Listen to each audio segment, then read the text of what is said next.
말씀 나누겠습니다. 로마서 네 번째 시간, 부르심을 받아 보내심을 받은 사도. 로마서 1장 1절입니다. 예수 그리스도의 종 바울은 사도로 부르심을 받아 하나님의 복음을 위하여 택정함을 입었으니. 아멘. 언젠가 그림을 그리는 제자가 제게 이런 말을 했습니다. 왜 사람들은 아름다운 풍경을 보면서 그림 같다는 말을 할까요? 이런 질문을 했어요. 왜 아름다운 풍경을, 실물을 보면서 야, 그림 같다라는 말을 할까? 그림이 허상이고 풍경이 실제임에도 우리는 풍경보다 그림을 더 가치 있게 취급하고 있는 것 같다는 그런 말이죠. 유사가 본질을 구축해버리는 거죠. 밀어내버리는 거예요. 샤버리는 거예요. 무엇이든지 형식화해서 나라는 나라의 그 울타리 안으로 끌어들여서 소유를 함으로 해서 오로지 자신의 나라를 살찌우는 데에만 총력을 기울이며 사는 인간들의 죄성이 그대로 묻어나는 그런 표현입니다. 인간들은 그렇게 혼돈으로, 변화로 감지가 되는 것, 자기가 감당할 수 없는 것이 감지가 되면 무엇이든지 형식화하고 고정화해서 자신의 울타리에 가두어서 거기에서 안정을 찾고자 해요. 그래서 자신이 거하는 장소나 자연, 우주 이런 것들을 형식화하여 그것들을 대상화해버려요. 그리고 거기에서 안정을 추구하죠. 그게 자기 자리의 우상화라는 거예요. 여러분이 매주 예배당에 오셔서 지난주와 똑같은 자리에 앉는 것이 바로 그러한 장소의 우상화, 장소의 고정화의 모습인 거예요. 그 자리에 앉으면 마음이 좀 편하죠. 자리가 바뀌면 굉장히 불안해요. 그죠? 제가 지난주 수요일날 이렇게 말씀드렸는데도 불구하고 그 자리에 또 앉았어요. 그래도 윤 장로님은 양심이 있어서 저기 옮겼네요. 이쪽에 늘 저기 앉더니. 그래서 장로인 거예요. 인간은 혼돈 속에서 반드시 자기 자신을 형식화해서 자기 자신의 가치를 챙겨요. 그리고 변화가 감지되면요, 금방 제가 전에 말씀드린 메타 형식을 동원을 해서 수정을 가하고 그 변화에서 오는 그 차이를 내 가치와 영광으로 챙겨가져요. 인간들은요. 그렇게 죄인들은 공간을 형식화하고 고정화하며 우주를 그리고 자연을 형식화하여 자기 속에 가두죠. 캔버스 안에, 도화지 안에 가둔단 말이에요. 그러한 형식화와 고정화, 거기에서 말미암는 우상화는 인간의 천국 개념에도 그대로 반영이 돼요. 천국에 대해서 듣긴 들었는데 혼란스러워요. 그곳에 대해서 잘 모른단 말이에요. 그러니까 자신이 원하는 모양으로 천국을 형식화하죠. 여기저기서 듣고 본 좋은 것들은 전부 집어넣어서 천국은 이럴 거야 하고 형식화한단 말이에요. 인간이요. 도화지 안에, 캔버스 안에 천국을 넣어버린다니까요. 그리고 자신의 힘과 지혜, 그리고 자신의 행위로 그곳에 들어가려고 시도를 하게 돼요. 왜냐하면 내가 만들어 놓은 것이기 때문에 내가 들어갈 수 있다라고 믿는 겁니다. 그게 천국의 우상화예요. 그걸 기복신앙이라 그래요. 예수를 믿으면서 내가 부자가 되고 싶다. 이건 유치한 기복신앙이고, 진짜 기복신앙은 천국을 자기가 형식화해놓고 하나님마저도 형식화해서 조작해놓고 그걸 내 힘으로 얻어서 끌어당길 수 있다라고 믿는 걸 기복신앙이라 그래요. 우리의 천국 처소는 부활 승천하신 예수께서 준비하는 것이지 내가 너희의 처소를 준비하러 간다 그랬잖아요. 예수가 준비하는 거지 우리가 우리 마음대로 형식화하고 우리의 노력으로 들어갈 수가 없는 곳이에요. 그럼에도 인간들은 자기가 감당할 수 없는 혼돈을 끊임없이 형식화해서 가두어요. 그리고 대상화해서 그 안에서 안정감을 가져요. 왜? 나한테 이미 장악된 거거든요. 그거는요. 이사야서 5장 8절 보세요. 가옥에 가옥을 연하며 전투에 전투를 더하여 빈틈이 없도록 하고 이 땅 가운데서 홀로 거하려 하는 자들은 화 있을진저. 인간은 빈틈, 즉 더 차지할 곳이 없을 때까지 집에 집을 더하고 밭에 밭을 늘려나가서 땅 가운데서 홀로 대장이 되고 싶어 한다는 거예요. 모든 인간이 다. 그래서 인간들이 이렇게 부동산에 관심이 많은 거예요. 특히 한국 사람들 돈 벌면 제일 먼저 하고 싶은 게 뭐예요? 집 사는 거예요. 그까짓 아파트가 뭐라고. 요즘 젊은 세대들 보세요. 자기의 평생 플랜을 세우는데 목적이 뭔지 아세요? 아파트예요. 이런 가치 없는 인생이 있어요, 세상에? 이거는 단지 복부인들에게만 경고의 말씀을 던지는 게 아니에요. 모든 인간이 이렇게 산다니까요. 자기 자리와 지역을 고정화하고 형식화한단 말이죠. 그리고 거기에서 안정을 찾아요. 그러니까 각자의 자리에만 앉는 거예요. 이렇게. 누가 바꾸라고 그러면 신경질 나가지고 말이죠. 그 다음 주에는 방석도 깔아놔 거기다가. 이러면 안 앉겠지 그러고. 어떤 여성교회 회장이 아주 굉장히 유명한 복분이었는데 저 헌신 예배를 인도하러 나와가지고 찬송가를 부르려고 찬송가 다 같이 찬송하시겠습니다. 찬송가 190동. 근데 그 웃을 일이 아니라 우리 모두가 바로 그런 성향을 갖고 있다니까요. 자기 자리 고정화. 왜냐면 불안한 거예요. 인간들은 불안한 거예요. 그만큼 작은 존재예요. 흔들리는 존재라는 것입니다.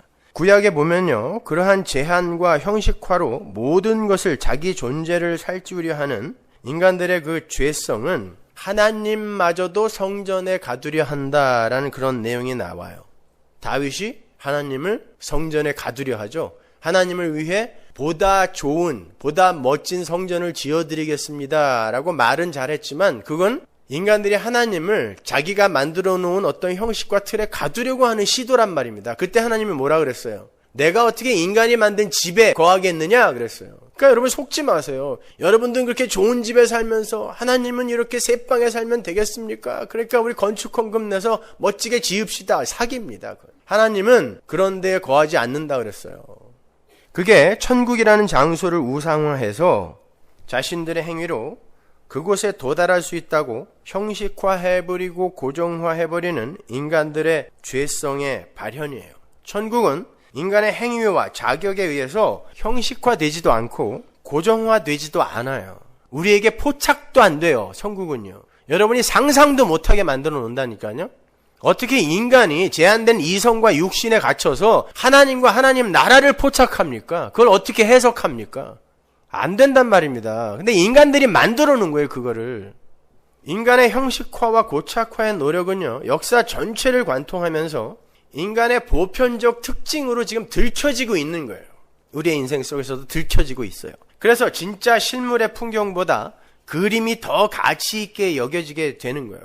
풍경은 자기 안에 그림으로 형식화가 되어서 소유가 가능하게 되기 때문에 그래요. 그러니까 진짜 풍경은 내 안에 가둘 수 없어 버거운 존재가 되는 것이고 형식화시켜버린 그림이나 사진 속의 풍경은 내 안에 가둘 수 있는 것이기 때문에 더욱 가치가 있는 것으로 여겨지는 거예요. 가만히 생각해보면 참으로 어리석은 모습이 아닐 수 없죠. 진짜가 유사에게 밀려나는 거예요. 계속해서요.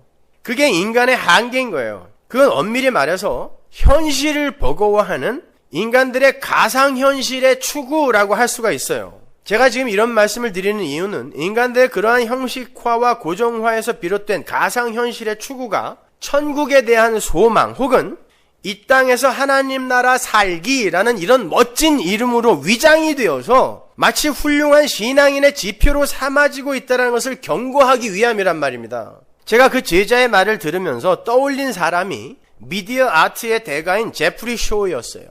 현존하는 미디어 아티스트 중에 최고의 찬사를 받고 있는 사람이에요. 제프리 쇼. 현존하는 사람이지만 이미 미술사 책에 그의 이름과 작품이 기록이 되어 있을 만큼 그는 탁월한 작가예요. 제프리 쇼는 아티스트라기보다는 과학자에 가까운 사람이에요. 이제는 예술가가 과학자가 되는 시대가 됐어요. 그의 작품 중에 읽을 수 있는 도시, 레저블 시티라는 작품이 있어요. 관객이 자전거를 타고 그의 작품 속으로 들어가게 되어 있는 방식으로 꾸며져 있어요. 관객은 자전거를 타고 실시간으로 펼쳐지는 여러 도시를 구석구석 구경하고 탐험하게 돼요. 관객은 그 과정 속에서 자신의 그 신체와 현실을 잠시 잊습니다. 그러다가 짓궂은 관객이 자전거를 탄 채로 벽이라도 들이받을라 치면 그만 몸이 벽을 통과해버리고 말아요. 그 사람은 순간 육체에서 벗어나서 유령이라도 된 듯한 느낌을 받아요. 지금까지 자전거를 타고 경험하던 나라는 존재와 현실이 갑자기 사라져버리는 거예요. 그러나 관객은 곧 자신의 신체가 이 작품 속에 들어있다라는 그 현실을 자각하게 되죠. 그렇게 자신의 신체의 현존을 자각하면서 그 사람은 자신의 신체로 돌아오게 되는 경험을 하게 되는 거예요. 잠시 잊었다가. 관객은 제프리 쇼의 작품 속에서 여행을 하면서 자기의 신체에서 벗어나는 체험을 하다가 다시 신체로 돌아오는 체험을 하게 되는 거예요. 왜 세계 미술계가 제프리 쇼에게 사로잡혀 있는 줄 아세요? 제프리 쇼가 도화지나 캔버스 위에 형식화해서 인간 이성의 울타리 속으로 그 우주와 자연을 귀속시키려는 인간 욕망의 추구를 3D로 입체로 경험이 가능하게 만들어 주었기 때문에 그래요. 그래서 세계 미술계가 제프리 쇼에게 열광하는 거예요.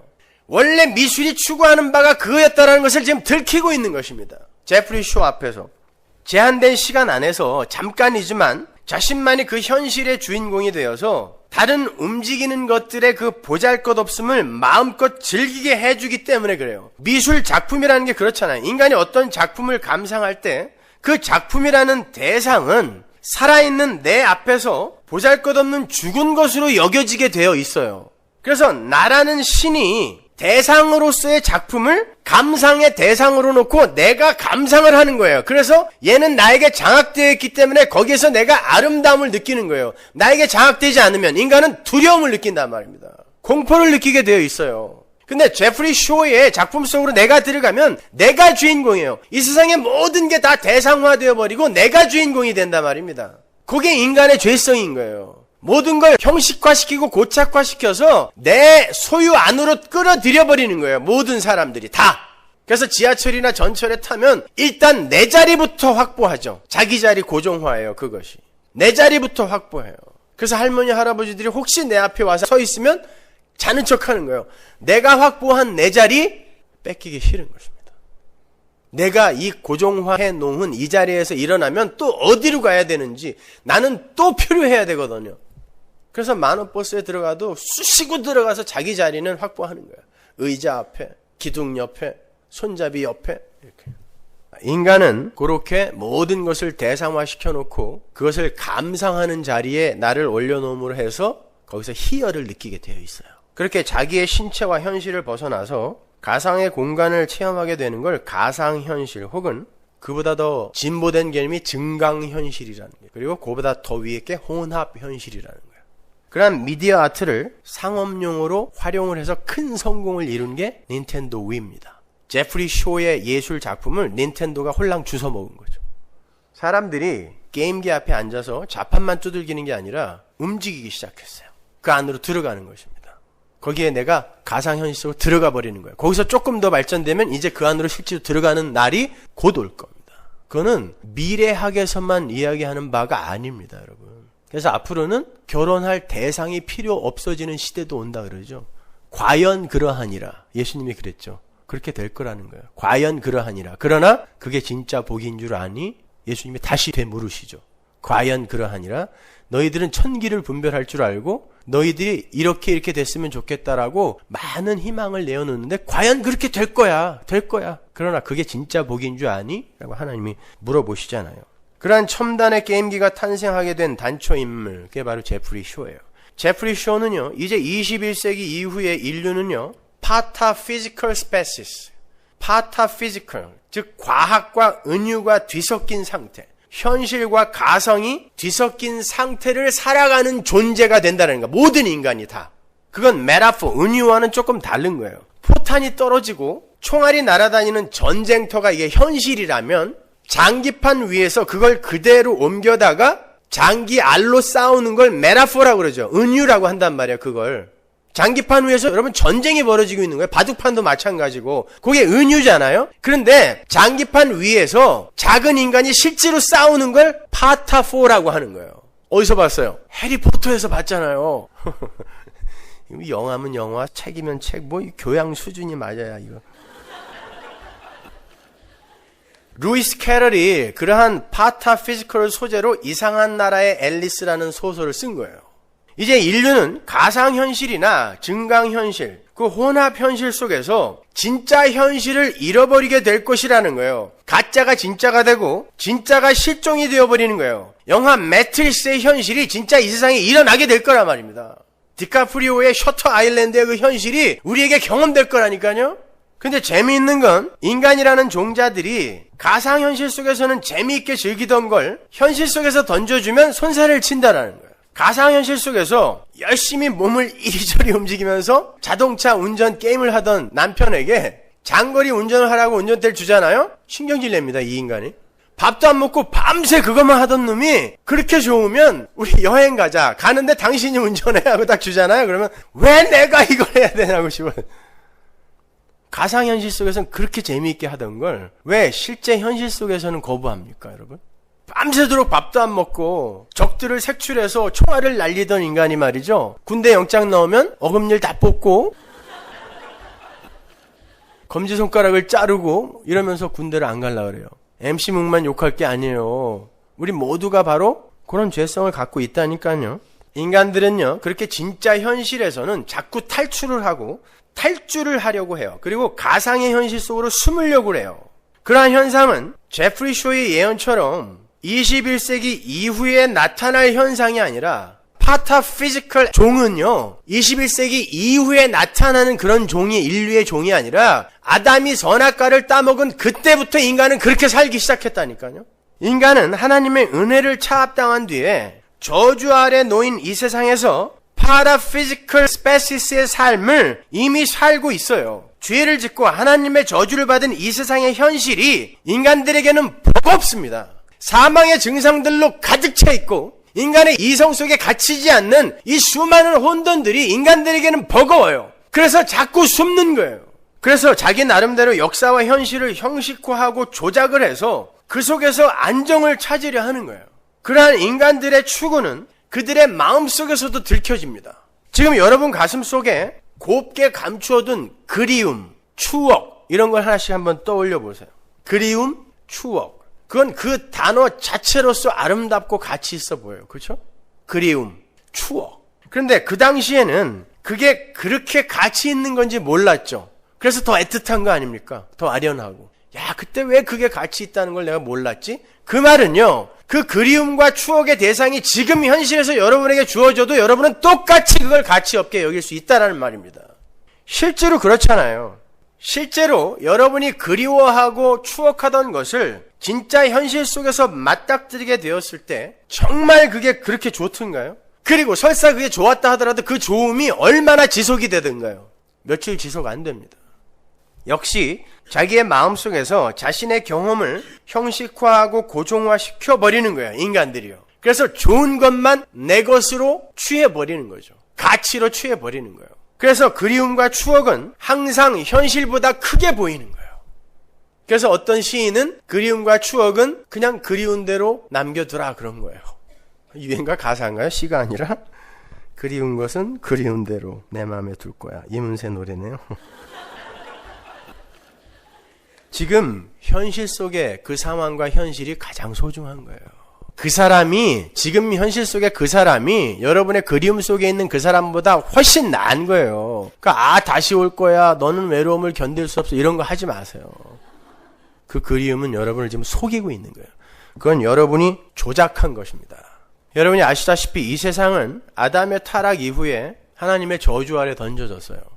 그래서 이 세상은 사망으로 치닫게 되어 있는 거예요. 따라서 인간들은 현실 속에서 늘 사망의 증상들을 접하며 살게 되어 있어요. 왜? 이 세상은 사망으로 지금 끌려가고 있기 때문에 사망의 증상들로 가득 차 있단 말입니다. 그래서 인간들은 사망의 증상들을 전부 경험하면서 살아요. 하나님의 저주로 가시와 엉겅퀴만 내는 그 땅의 현실과 질병과 늙음과 변화와 혼돈이라는 그 썩어짐의 과정들을 목도하면서 인간들은 불평할 수밖에 없어요.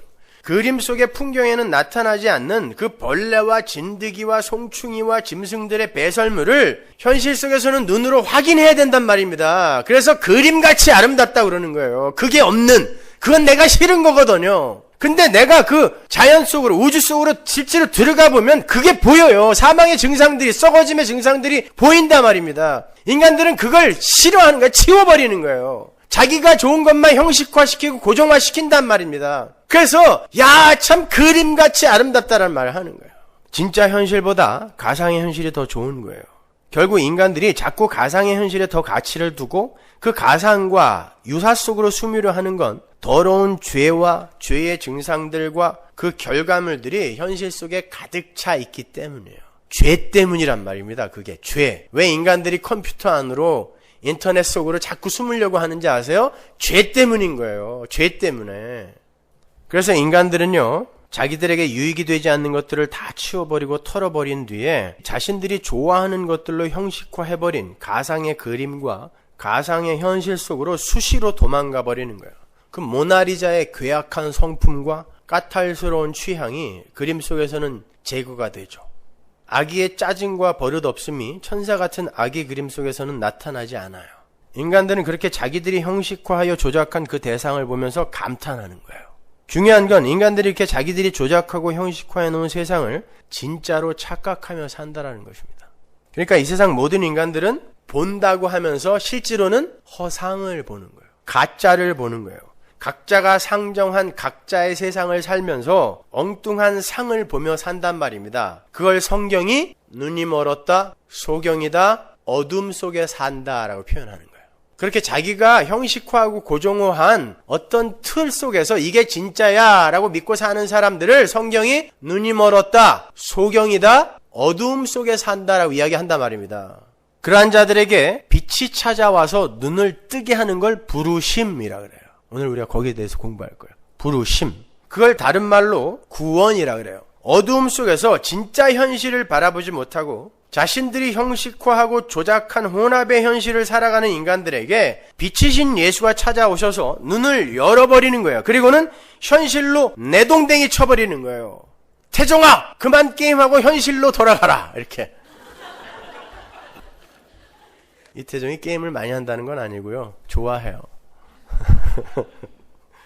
그렇다면 그렇게 눈이 열린 하나님의 백성들에게 제일 먼저 들어오게 되는 게 뭐겠어요?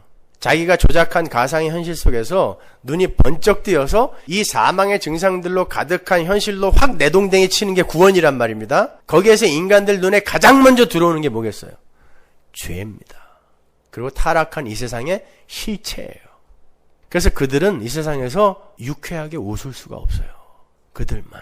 여러분, 예수님이 이 세상에서 웃으셨다라는 구절이 성경에 단 한 구절에도 나옵니까?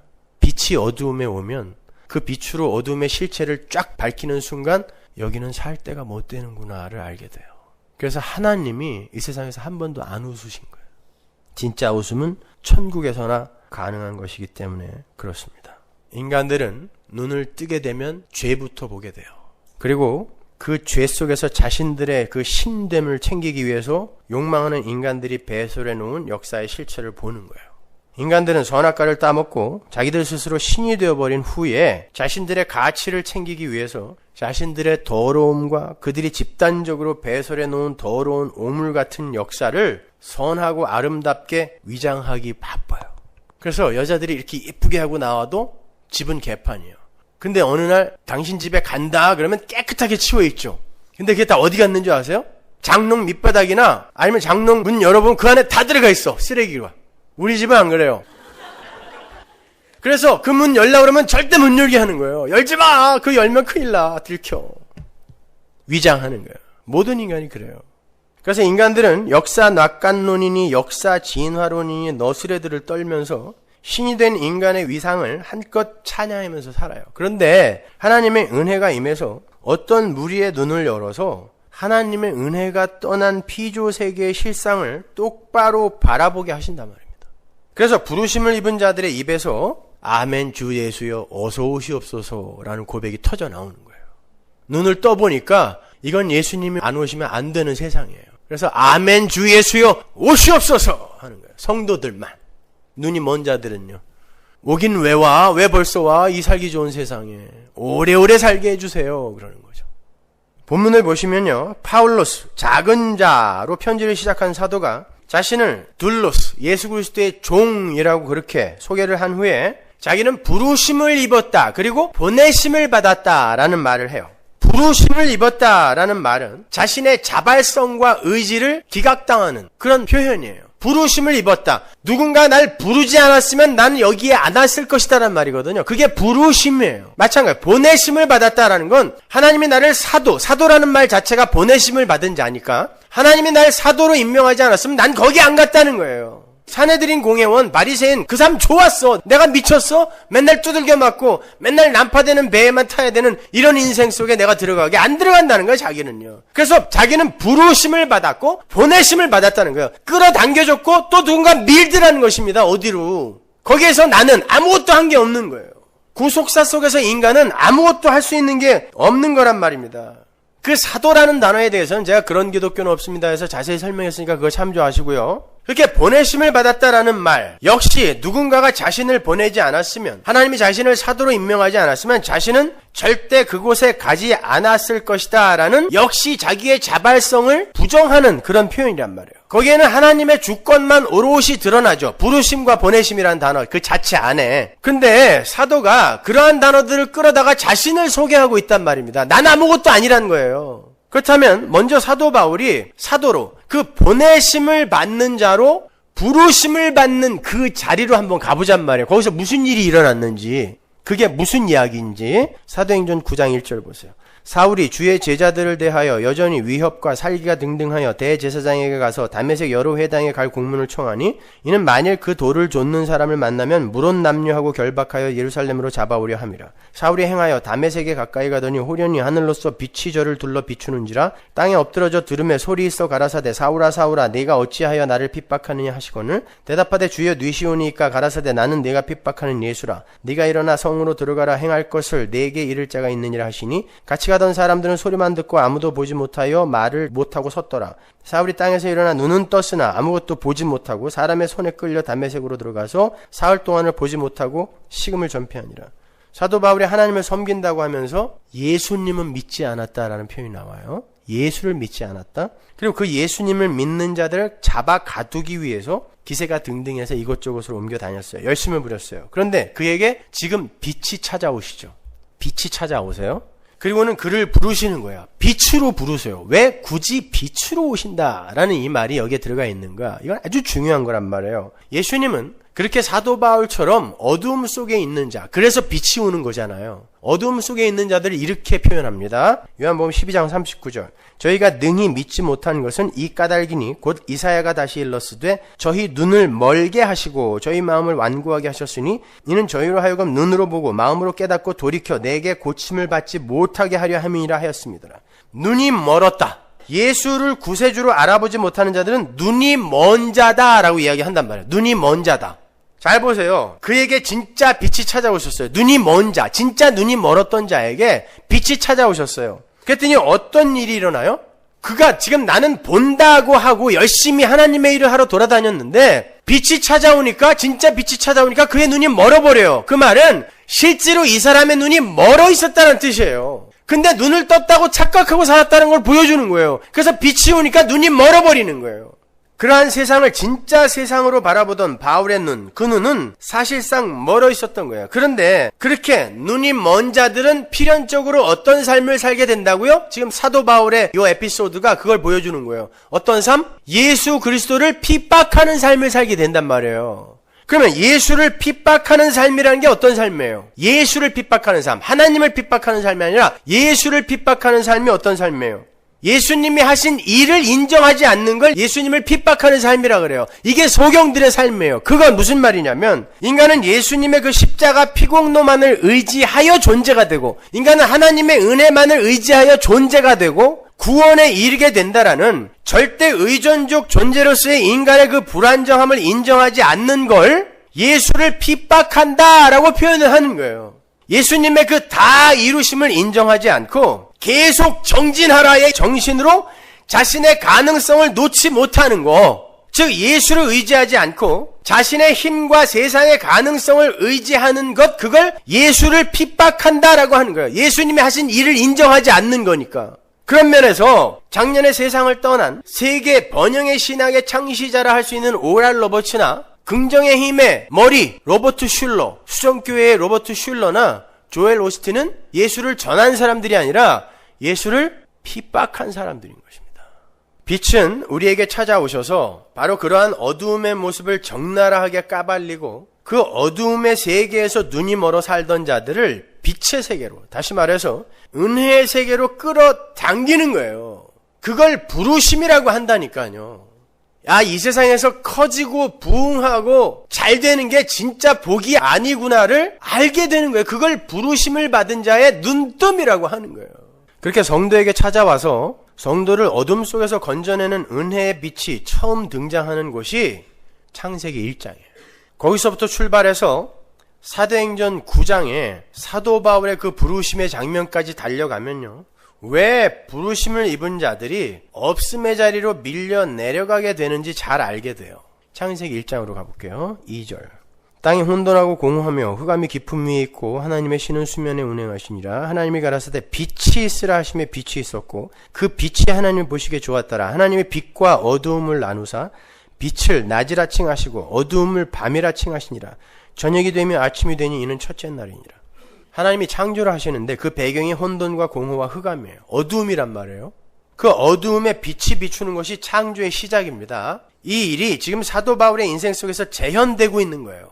눈이 멀어서 어둠 속을 헤매던 어떤 인간에게 빛이신 주님이 찾아오셔서 그를 어두움으로 폭로시키는 거야. 눈을 멀게 하는 거야. 너는 어두움이야 이놈아. 어두움이야. 어두움을 분리시켜내는 거예요. 그렇게 그를 부르시고 그를 새롭게 창조해내는 구원의 이야기가 창세기에서 이미 시작되고 있는 거예요. 그 사람의 병을 고치기 위해선 정확한 진단을 내려야 되잖아요. 그건 그 사람이 어떤 병에 걸려있다는 것을 드러내야 되는 거거든. 폭로시켜야 되는 거예요. 그거예요. 고치기 위해서 드러내야 되는 거예요. 그리고 그러한 사도 바울의 부르심의 사건은 창세전에 택함을 받은 어떤 한 무리에게 일어날 일의 작은 모형인 거예요. 사도 바울의 부르심의 현장에서 일어났던 그 빛과 어둠의 이야기가 우리의 인생 속에서 일어날 일임을 보여주는 거예요. 그게 창세기 1장 1절, 2절, 3절에서 먼저 그림으로 보여진 거고, 자, 창세기 1장에서 혼돈과 공허와 흑암뿐이던 세상에 빛이 비치자 어떤 일이 일어나요? 제일 먼저 어두움이 빛에서 나뉘죠. 분리해요. 숨어있던 어두움이 빛에 의해서 어두움으로 발각이 되는 거예요. 흑암이었잖아요. 근데 빛이 임하니까 이게 어두움으로 이제 분리가 돼요. 발각이 되는 거예요. 하나님은 빛의 반대편으로 분리가 된 그 어두움을 밤이라고 부르죠. 니고데모가 예수님을 언제 찾아왔어요? 밤에 찾아왔죠. 유다가 예수님을 팔러 어디로 나갔다? 밤으로 나갔다 그래요. 예수님이 잡히시던 그때가 밤이에요. 예수님이 돌아가시기 바로 전에 밤이 임했죠. 그렇게 밤은 빛과 낮을 대적하는 개념이에요. 그 위에 빛이 비추기 시작하는 거예요. 그런데 그 빛은 어두움을 빛에서 분리시키는 역할을 함과 동시에 셋째 날에 창조가 되는 씨 맺는 채소를 존재케 하고 번성케 하는 능력까지 가지고 있어요. 여러분, 씨 맺는 채소는 태양의 빛을 받아 광합성을 해야 존재할 수 있고 자랄 수 있는 거잖아요. 근데 태양은 넷째 날 만들어진단 말입니다. 근데 씨 맺는 채소가 셋째 날 만들어져서 존재한다니까요. 그건 이 세상의 존재는 우리가 생각하는 그러한 이 역사 속의 어떤 모형들의 힘과 에너지로 존재하고 양육되어지는 게 아니라 그것의 원형인 진짜 빛에 의해 존재하게 된다는 걸 보여주는 거예요. 그게 뭐냔 말이에요. 하나님의 영광인 거예요. 그 빛이 바로 하나님이신 것입니다. 요한일서 1장 5절 보세요. 우리가 저에게서 듣고 너희에게 전하는 소식이 이것이니 곧 하나님은 빛이시라. 그에게는 어두움이 조금도 없으시니라. 창세기 1장에서부터 요한계시록까지 성경이 어떻게 일관성을 갖고 있는지를 제가 여러분에게 설명해 드리기 위해서 계속 창세기부터 종횡무진 성경을 구약 신약으로 달려보는 거예요. 성경을 그렇게 읽으시란 말이에요. 어제도 어떤 분이 요한계시록이 왜 세대주의적으로 해석해야 맞는데 목사님은 그렇게 해석 안 하냐고 막 따지면서 전화하셨던데, 성경을 창세기부터 계시록까지 예수로 풀면 절대 계시록은 세대주의적으로 풀어지지가 않아요. 자기가 원하는 방식대로 풀려고 하니까 자꾸 거기다 역사와 인물들을 대입을 해가지고 아마겟돈 전쟁이 지금 곧 일어날 징조가 보인다는 동 햇소리들 하고 앉아있는 거죠. 전쟁은 지금 일어났단 말입니다. 어디서? 여러분의 인생 속에서요. 그까지 전쟁이 그렇게 무서우세요? 내 안에서 지금 치러지는 치열한 그 전쟁의 실체를 모르니까 그까지 전쟁이 그렇게 무서운 거예요. 그까지 지진, 그까지 9/11 이딴 게 그렇게 무서운 거예요. 뭐가 그렇게 무섭습니까? 그게 내 안에 치러지는 이 처절한 죄와의 전쟁이, 이 피 튀기는 전쟁이 지금 일어나고 있는데 그까지 게 그렇게 무서워요? 아마겟돈 전쟁 이딴 게? 답답해 죽겠어요. 마귀의 실체를 모르는 거예요, 이 세상이 지금. 디모데전서 6장 15절. 기약이 이르면 하나님이 그의 나타나심을 보이시리니 하나님은 복되시고 홀로 한 분이신 능하신 자이며 만왕의 왕이시며 만주의 주시오. 오직 그에게만 죽지 아니함이 있고 가까이 가지 못할 빛에 거하시고 아무 사람도 보지 못하였고 또 볼 수 없는 자시니 그에게 존귀와 영원한 능력을 돌릴지어다. 아멘. 보시다시피 만물을 밝히시고 만물을 존재케 하시는 빛은 하나님이에요. 하나님께서는 어두움과 절대 섞일 수 없는 빛이란 말입니다. 그리고 그 빛에 의해서 만물이 존재하고 유지돼요. 만물의 그 빛이 비추일 때 비로소 만물은 존재와 가치를 지니게 되는 거예요. 그래서 창세기의 첫 창조 때 빛이 먼저 등장하는 거예요. 빛은 하나님이고 하나님의 영광이며 하나님의 능력이에요. 그러한 하나님의 능력, 하나님의 영광을 드러내도록 창조되는 게 피조물이다라는 의미에서 빛이 제일 먼저 있는 거예요. 근데 그게 어떻게 창조가 되는 줄 아니? 빛에 의해서, 하나님의 능력과 영광에 의해서. 근데 그 하나님의 영광과 능력을 품어 안고 이 세상에 오셔서 새 창조를 이루신 분이 누구예요? 예수, 빛이잖아요. 그래서 빛이 마치 하나님으로부터 창조가 되어 보내지는 모습으로 창세기 1장에서 그려지는 거란 말입니다. 예수가 창조된 게 아니라 여호와의 증인들은 그 깊이까지 못 들어간 거예요. 그러니까 예수가 창조됐다고 햇소리도 하고 앉아있는 거죠.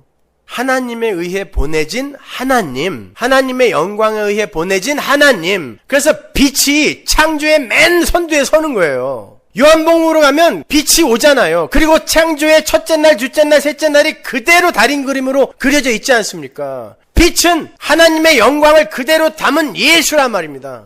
그 예수가 새 창조를 어떻게 할 건 줄 알아? 이걸 보여주는 게 바로 첫 창조란 말입니다. 그 빛이 모든 창조의 첫머리에 등장한다는 건 모든 피조물은 하나님의 영광에 의해 그리고 하나님의 영광을 목적으로 하여 창조가 된다는 걸 보여주는 거예요. 그러니까 하나님의 영광이 피조세계의 그 원인인과 동시에 목적인 거예요. 이해가 가세요? 하나님의 영광을 확 다 부어서 하늘의 것들로 만들기 위해 하나님의 영광과 능력이 내려와서 일을 하시는 거예요. 그리고 어떻게 만들어내느냐? 결국 빛으로 흡수해버리는 거예요. 그래서 너희는 빛의 자녀라, 세상의 빛이라라고 하는 거예요. 어두움이었잖아요. 소경이었잖아요. 근데 빛이 임하여 빛이 되어버리는 거예요. 근데 빛이 임하여 빛이 되기 위해서는 내가 어두움이라는 걸 알아야 된다는 거예요. 빛이 비추기 전에 나의 실체를 먼저 알아야 돼요. 그래서 그들의 눈에는 죄와 이 역사의 배설물이 보이게 되어 있단 말입니다. 그래서 그들은 외롭고 슬프고 우중충해지는 거예요. 그걸 내 눈으로 보는데 어떻게 기쁠 수만 있습니까? 그 우중충하고 외로운 삶 속에서 소망을 붙들면서 기쁨을 챙기는 거지 이 속에서는 못 챙긴단 말입니다. 근데 그걸 못 보고 전부 가상현실, 증강현실, 혼합현실 속에서 열심히 제프리 쇼의 자전거를 타고 있으니까 희희낙낙거리고 앉아있는 거예요. 그리고 당신은 예수를 믿으면서 왜 이렇게 늘 우울하냐고? 넌 뭐 때문에 이렇게 기쁘냐? 한번 물어보세요. 뭐 때문에 이렇게 기쁘니? 한번 물어봐 주세요. 뭘 받길래 그렇게 기쁜 거야? 민수기로 가면요, 하나님의 그 영광의 빛을 얼굴이라 그래요. 볼까요? 민수기 6장 22절. 여호와께서 모세에게 일러 가라사대 아론과 그 아들들에게 고하여 이르기를 너희는 이스라엘 자손을 위하여 이렇게 축복하여 이르되 여호와는 내게 복을 주시고 너를 지키시기를 원하며 여호와는 그 얼굴로 내게 비추사 은혜 베푸시기를 원하며 여호와는 그 얼굴을 내게로 향하여 드사 평강 주시기를 원하노라 할지니라. 여러분, 하나님이 모세에게 하나님의 얼굴을 대면한다 그랬어요. 그 말을 출애굽기에서는 또 빛을 비춘다 그래요. 그때 모세의 얼굴에 뭐가 나타났어요? 영광, 빛이 나타났잖아요. 그래서 그걸 수건으로 가렸지 않습니까? 자, 빛과 얼굴이라는 단어가 혼용이 되어 쓰인단 말입니다. 빛과 얼굴. 그러니까 하나님의 빛이 사라졌다라는 건 뭐예요? 하나님의 얼굴이 우리로부터 다른 방향으로 향해졌다는 뜻이에요. 그 단어가요, 파님이라는 단어거든요. 얼굴이라는 단어가. 그 단어는 임재라는 단어예요. 얼굴, 임재, 똑같은 단어예요. 그 단어가 창세기 3장 8절에서 쓰인단 말입니다. 한번 가보세요. 그들이 날이선을 할 때, 이 날이선을 할 때를 직역하면 무슨 말이에요? 심판의 날에라는 뜻이에요. 르와흐라 그랬죠. 심판의 날에. 동산에 거니시는 여호와 하나님의 음성을 듣고 아담과 그 아내가 여호와의 하나님의 낯을 피하여, 이게 파님이에요. 얼굴을 피하여 죄를 짓고 하나님의 얼굴을 피한 그 자리가 어두움이고 그게 심판이라는 거예요. 그래서 서늘한 날에가 나오는 거예요. 거기에서요. 심판의 날에. 그게 소경된 자들의 삶인 거예요. 그러니까 죄를 짓고 타락을 하여 인간들은 빛에서 어디로 간다? 어두움으로 가는 거예요. 거기에 빛이 다시 비추어지는 거예요. 그러면서 니들 지금 빛이라고 착각하고 살고 있는데, 하나님처럼 되었다고 착각하고 살고 있는데 아니야, 본래 빛이 확 비춰버리는 거예요. 컴컴할 땐 모르는데 빛이 확 비쳤을 때 바퀴벌레가 우수수 도망가는 거 보셨죠? 한 번이라도. 그거예요. 그 실체가 보이는 거예요, 우리에게. 그때 아이 좋아라 그럽니까 여러분? 아이고 이쁜 바퀴벌레들, 그러나요? 어머 징그러. 집 팔아야 되겠다. 나오는 거예요. 떠나야 되겠구나가 나와야지. 그게 여러분의 인생이란 말입니다. 눈을 뜬 여러분의 인생. 그래서 더러운 인간들의 속이 자꾸 보이는 거예요. 보기 싫어도 보이는 거예요. 그래서 점점 고립되어지는 거예요. 혼자. 근데 뭐 인간은 숭고하고 고귀하고 고결하며 순결하다고요? 누가 그럽니까? 내가 그런 취급을 받고 싶다라는 걸 그렇게 표현할 뿐이에요. 그걸 인본주의라고 그래요. 그걸 휴머니즘이라고 하는 거예요. 휴머니스트들을 존경하지 마세요. 그들이 눈먼 자들인 거예요. 자, 이사야서 59장 9절 보세요. 그러므로 공평이 우리에게서 멀고 의가 우리에게 미치지 못한즉 우리가 빛을 바라나 어두움뿐이요 밝은 것을 바라나 캄캄한 가운데 행함으로 우리가 소경같이 담을 더듬으며 눈 없는 자같이 두루 더듬으며 낮에도 황혼때같이 넘어지니 우리는 강장한 자 중에서도 죽은 자 같은지라. 성경은 타락한 인간 세상을 흑암, 어두움이라고 하고 그 속에서 살아가는 인간들을 소경이라 그래요. 그래서 어두움 속에 갇혀버린 소경들이 빛을 알아보지 못했던 거예요. 여러분, 눈이 안 보이는 분들 보면서 참 답답하겠다 하지 마세요. 그분들이 진짜 보는 사람일 수 있어요. 그거 여러분이 진짜 헛것을 보는 것일 수 있단 말입니다. 지금 꿈속에서 신기루를 보는 것일 수 있다니까요. 그걸 놓치지 마세요. 그렇게 하나님의 낯을 피해서 어둠 속으로 들어간 인간들이 제일 먼저 한 게 뭐다? 성 쌓은 거예요. 가인이 에녹 성 쌓았고 그 후대들이 바벨 성 쌓았어요. 바벨 탑이 아니에요. 바벨 성입니다. 정확한 단어는. 성을 쌓는 거예요. 내 자리 고정화, 자기 자리 고착화, 자기 자리 우상화. 왜? 내가 앉는 자리니까. 내가 앉는 자리니까. 그래서 예수님은 비유를 통해서 이 세상 모든 자들을 건축자들이라고 부르신 거예요. 건축자들이 예수를 버렸다 그러죠. 건축자들의 버린 돌 이렇게 이야기하잖아요. 우리를 다 건축자라 부르세요. 이 세상 모든 인간들은 자기 자리의 고정화와 안정화를 위해서 각자 자기의 성을 건축하고 있기 때문에 그래요. 그들을 소경이라 그래요. 그러니까 우리 고백하자고요. 우리가 소경이에요. 지금 우리가 소경이에요. 보긴 뭘 봅니까 우리가. 하나님의 영광이 담긴 자연을 보고 풍경을 보고 야 그림 같아 라고 하는 자들이에요. 우린 여전히 그래요. 하나님은 그들에게 빛을 비추시는 거예요. 그리고 그러한 자아의 나라에서 끌어내버리는 거예요. 전우치전에 보면은 도사들이 전우치를 그림에다 넣었다 뺐다 그러잖아요. 그거예요. 우린 자꾸 그림 속에 나를 감추려고 하는데 하나님이 빼서 현실로 자꾸 대동댕이 치는 거야. 봐! 왜 안 보려고 그래? 봐! 눈 뜨고 봐. 그렇게 우리의 눈에 이 세상의 추악함과 더러움과 자기 자신의 불가능함이 감지가 돼야 돼요.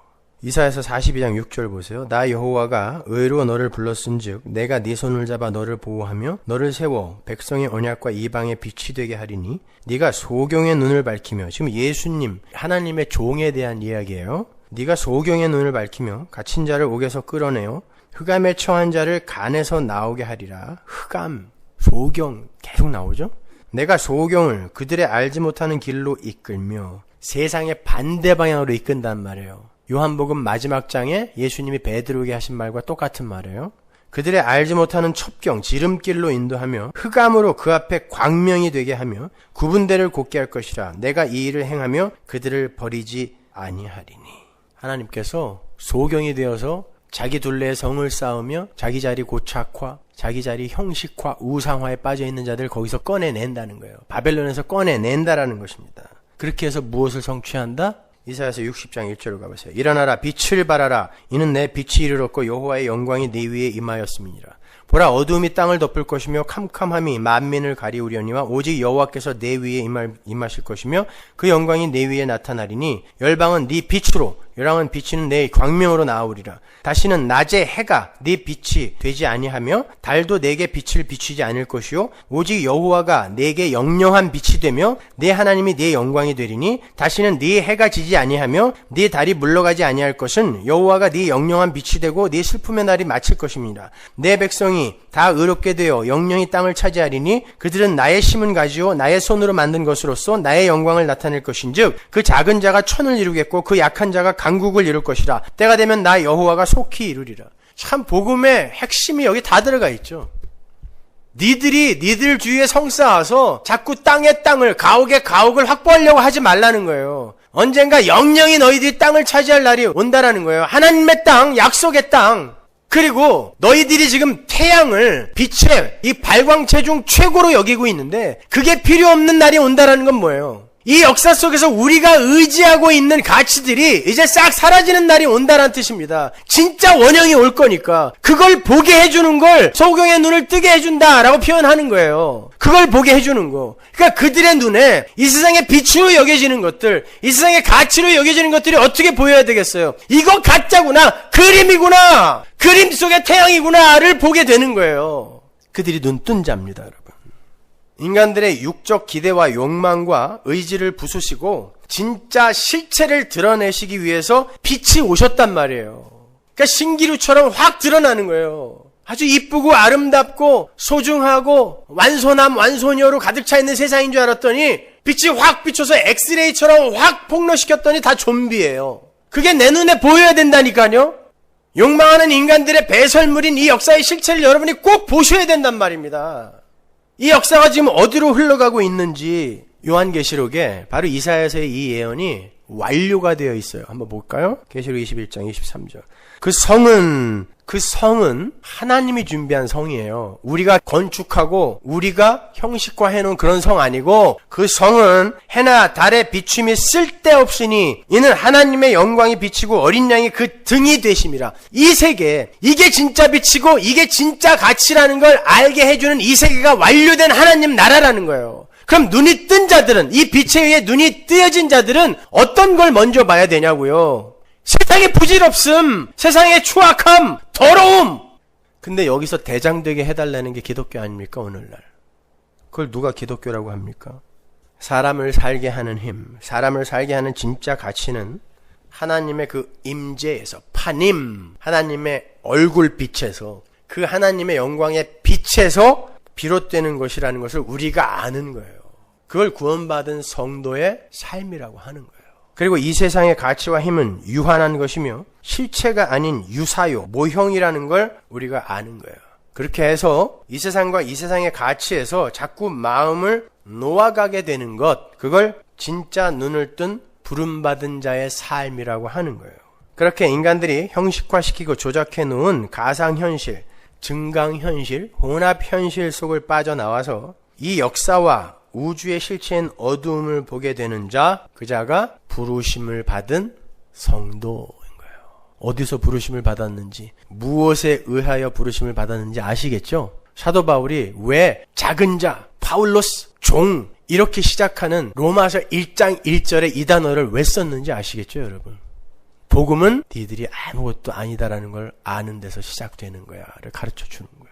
그 안에 창세기부터 요한계시록까지가 이렇게 다 담겨 있는 거예요. 부르심과 보내심이라는 단어 안에.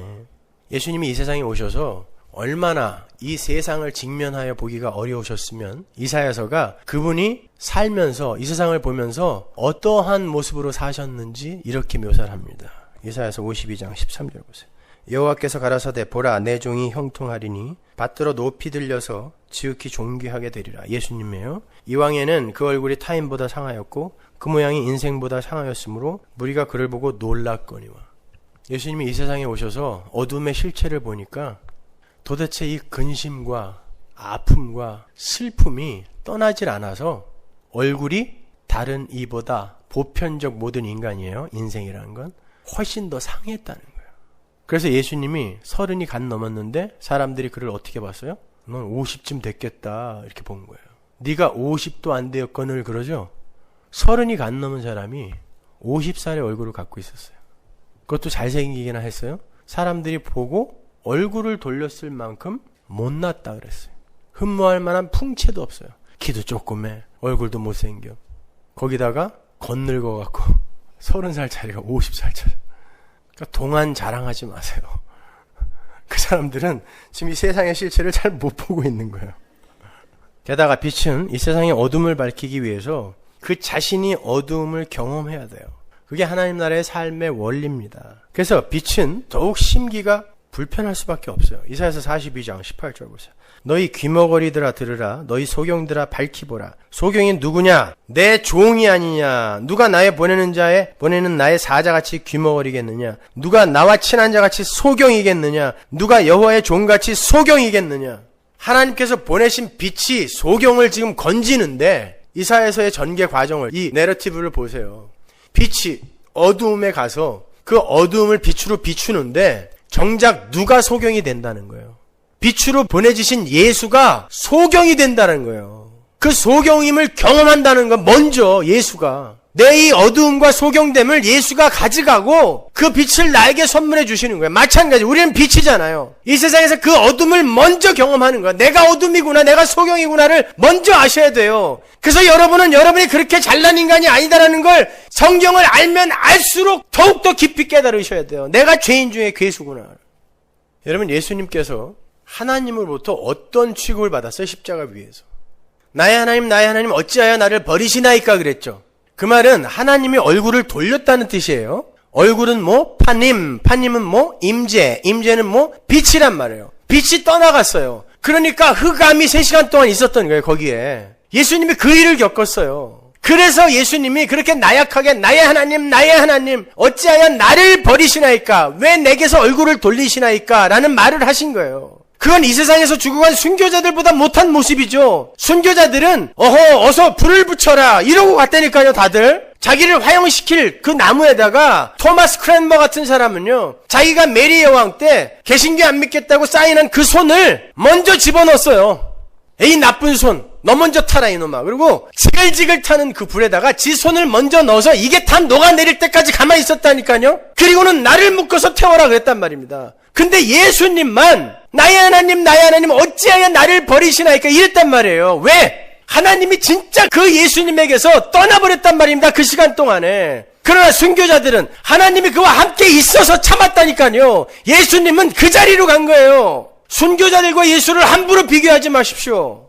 근데 우리가 그 자리로 불림을 받는단 말입니다.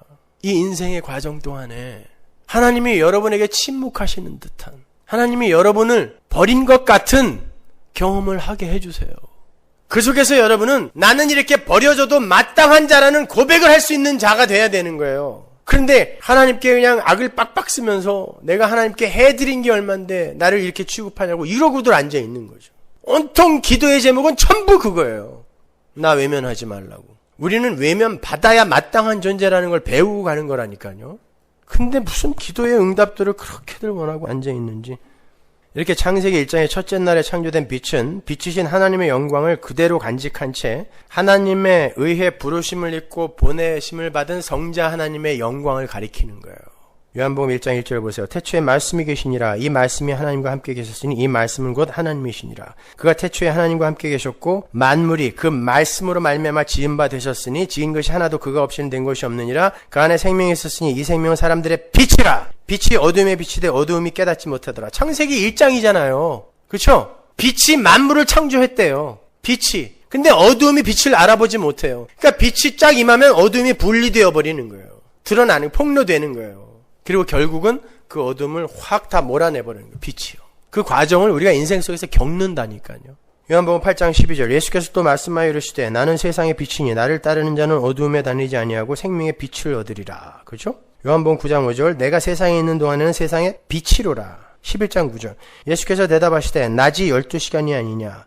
낮이 12시간이 아니냐? 사람이 낮에 다니면 이 세상의 빛을 보므로 실족하지 아니하고.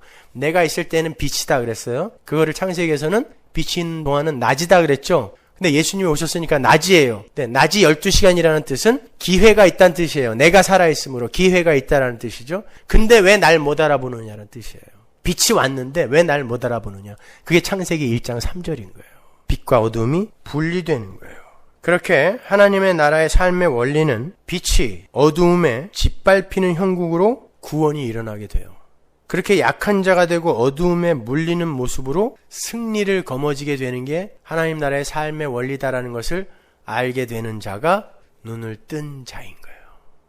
고린도후서 4장 6절 보세요. 어두운 데서 빛이 비치리라 하시던 그 하나님께서, 지금 창세기 1장을 이야기하는 거예요. 바울이 빛이 있으라 라고 하시던 그 하나님께서 예수 그리스도의 얼굴에 있는 하나님의 영광을 아는 빛을 우리 마음에 비추셨느니라. 우리 마음속에 빛이 있으라 라고 하나님이 명령을 하셨대요. 어떤 하나님이? 창세 때 빛이 있으라 하셨던 그 하나님이. 근데 그 빛이 뭐냐면 예수님의 얼굴에 있는, 예수님이 지금 빛으로 오셨다는 거예요. 하나님의 영광을 아는 빛. 근데 하나님의 영광이 어떻게 나타나냐면 예수 그리스도의 얼굴에 나타났다는 거예요. 어떻게? 이 세상에서 죽는 모습으로 나타났다는 거예요. 근데 그걸 하나님의 영광으로 알아먹는 자, 그 자가 하나님이 빛이 있으라 라고 새 창조를 해놓은 성도라는 거예요. 새로운 피조물이라는 거예요. 그 자가, 그걸 알아먹은 자가. 이 고린도후서 4장 6절의 말씀을 외우셔야 돼요, 여러분이요.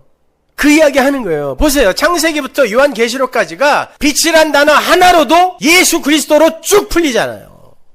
창세기에서 그 빛은 하나님의 명령에 의해서 이 세상으로 출격을 하게 되는 예수 그리스도였다는 거예요. 그 빛에 의해서 이 세상이 창조가 되었고 그 빛 되신 예수님은 하나님의 영광을 드러내고 있었다라는 것입니다. 그래서 여러분은 그 예수 그리스도의 십자가를 보면서 거기에서 하나님의 영광을 보셔야 돼요. 여러분의 인생 속에서 나타나는 그 십자가의 삶을 보면서 거기서 하나님의 영광을 읽으실 수 있어야 되는 거예요. 그건 저주가 아닌 것입니다. 애굽에서 이스라엘이 나올 때 깜깜한 밤이 애굽을 덮었던 거 기억하시죠? 근데 고센 땅에는 광명이 있었다 그래요. 어두움과 빛이 확 갈리는 거죠. 이스라엘이 그 광야를 갈 때에 앞에서 인도했던 게 뭐예요? 불기둥, 구름기둥. 불기둥, 구름기둥은 따로따로 하나씩 있는 게 아닙니다. 불을 구름이 싸고 있었다 그래요. 그 자체가 불기둥이에요. 이스라엘이 어둠이었기 때문에 빛이 어둠을 인도해 나가는 거예요. 깜깜한 밤에 고센 땅에 광명이 어떻게 임했어요? 6월절 어린 양의 피로 임했다니까요. 빛의 희생으로 어둠들이 득을 보는 거. 근데 우리가 빛이라 그래요. 그러면 우리 보고 어떻게 살라는 거예요, 이 세상에서? 손해보고 희생당하라는 거예요. 우리 자신을 부정당하라는 거예요. 참 존경할 만한 사람, 훌륭한 사람, 성경 많이 하는 사람, 이런 식으로 여러분 인정받으려고 생각하지 마세요. 그게 자기 자리 고착화, 고정화의 죄성에서 나오는 거예요. 우리가 성경을 알면 얼마나 압니까? 왜 사람들을 그렇게 그걸 갖고 정죄를 하세요?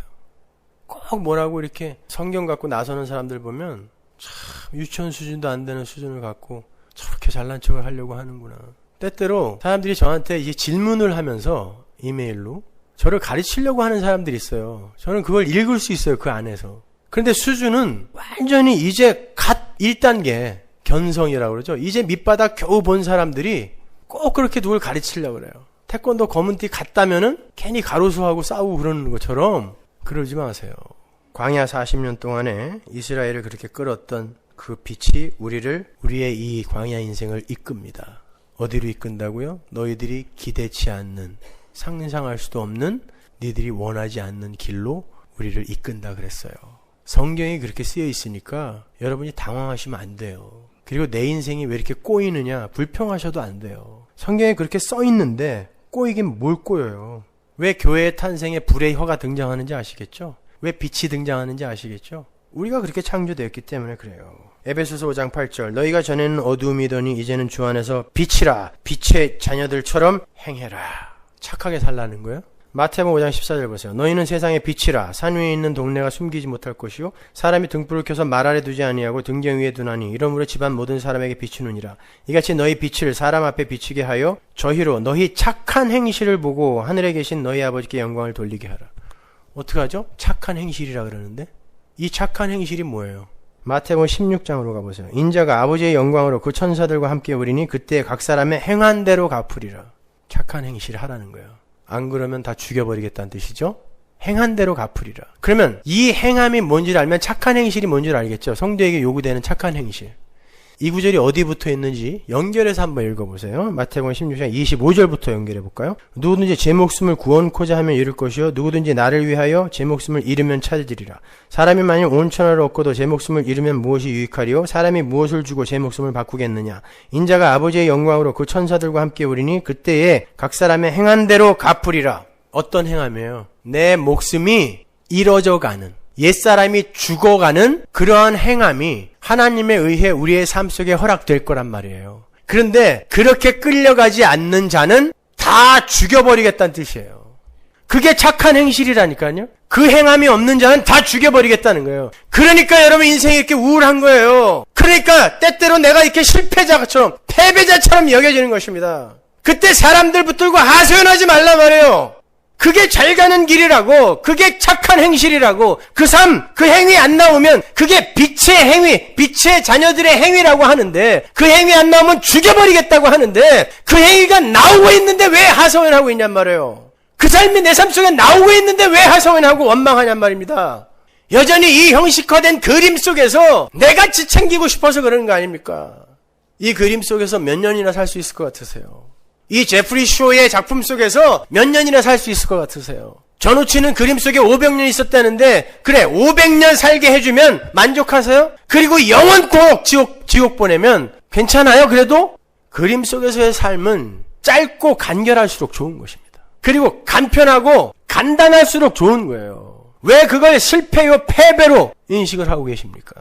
온통 교회에서 복음의 반대쪽에 있는 내용만 배워가지고 그러는 거예요. 예배당 안에서도 그걸 이해 못하고 있는 거 아닙니까 지금. 예수님이 사도 바울을 빛으로 부르셔서 뭐라고 했는지 한번 보세요. 사도행전 9장 15절. 주께서 가라사대 가라! 이 사람은 내 이름을 이방인과 임금들과 이스라엘 자손들 앞에 전하기 위하여 택한 나의 그릇이라. 불렀다 그랬어요. 빛이 말씀하시는 거예요 지금. 그가 내 이름을 위하여 해를 얼마나 받아야 할 것을 내가 그에게 보이리라. 불러놓고 너는 이제부터 해 받을 거야. 이거 말이 돼요?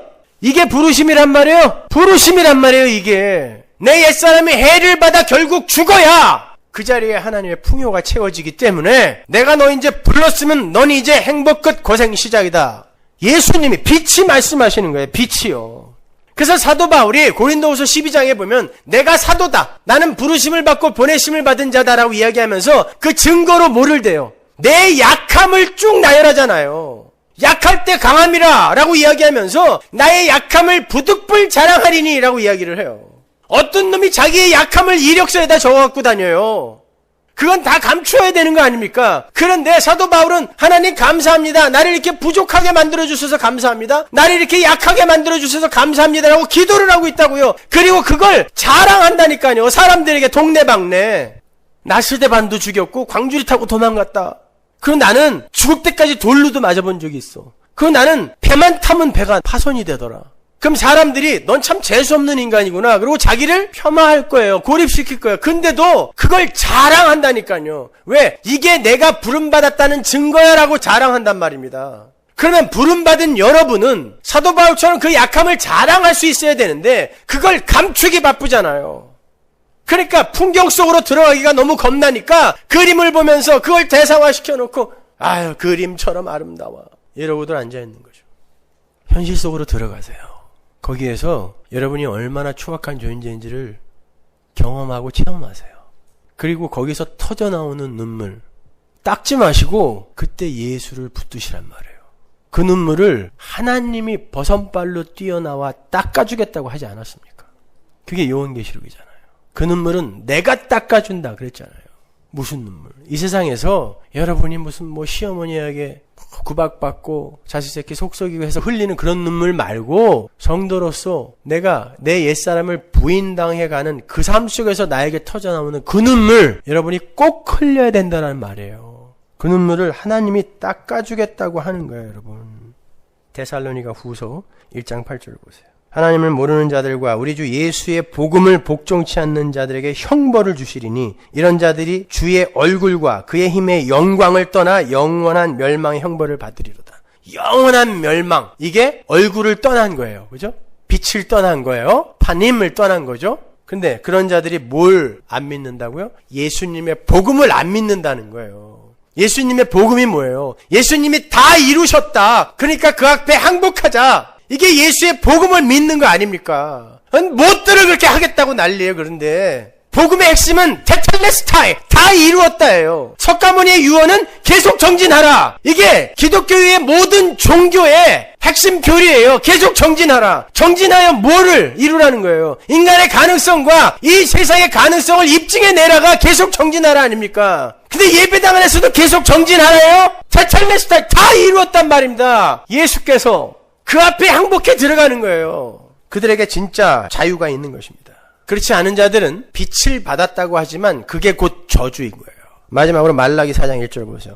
만군의 여호와가 이르노라 보라 극렬한 풀무불 같은 날이 이르리니 교만한 자와 악을 행하는 자는 다 초계 같을 것이라. 그 이르는 날이 그들을 살라 그 뿌리와 가지를 남기지 아니할 것이로되 내 이름을 경외하는 너희에게는 의로운 해가 떠올라서 치료하는 광선을 바라리니 너희가 나가서 외양간에서 나온 송아지같이 뛰리라. 이건 한의원 광고할 때 쓰는 광고가 아니에요. 빛이 오는데 빛을 받았다고 하는 인간들이 어떤 자들은 그 빛에 타 죽더라는 것입니다. 근데 어떤 자들에는 치료하는 광선이 돼요. 누구에게 치료하는 광선이 돼요? 내가 치료받아야 할 자입니다를 아는 자들에게 치료하는 광선이 되는데 나는 빛을 받았으니까 빛처럼 내가 살 수 있을 거예요 하는 자들이 그 빛에 타 죽는 거예요. 빛은 하나라니까요. 여러분 지옥불이 뭐라고 생각하셨어요? 지옥불이 성령의 불이에요. 근데 그 성령의 불이 하나님의 택한 백성들에게는 오물을 태우는 역할을 하지만 내게 무슨 오물이 있어요 하고 그거 감추는 자들은 같이 확 태워버린단 말입니다. 그게 지옥불인 것입니다. 지옥의 주인은 마귀라고요? 지옥은 하나님이 만드신 거예요. 거기에 통치자도 하나님입니다. 성령이 지옥을 다스리고 계세요. 근데 인간들이 그 앞에서 항복하지 못하니까 인간들의 죄와 허물을 태우려고 하는 그 빛이 그 존재 자체를 다 태워버리는 거예요. 내가 하나님처럼 됐는데 왜 나에게서 어두움과 흠을 찾으려고 그래? 이러고 나서니까. 아닙니다. 하나님 앞에 항복하세요. 그 은혜 앞에 납작 엎드려서 예수의 십자가, 그 보혈의 공로, 그것만이 나를 살리는 것입니다. 라고 고백하세요. 그 속에서 진짜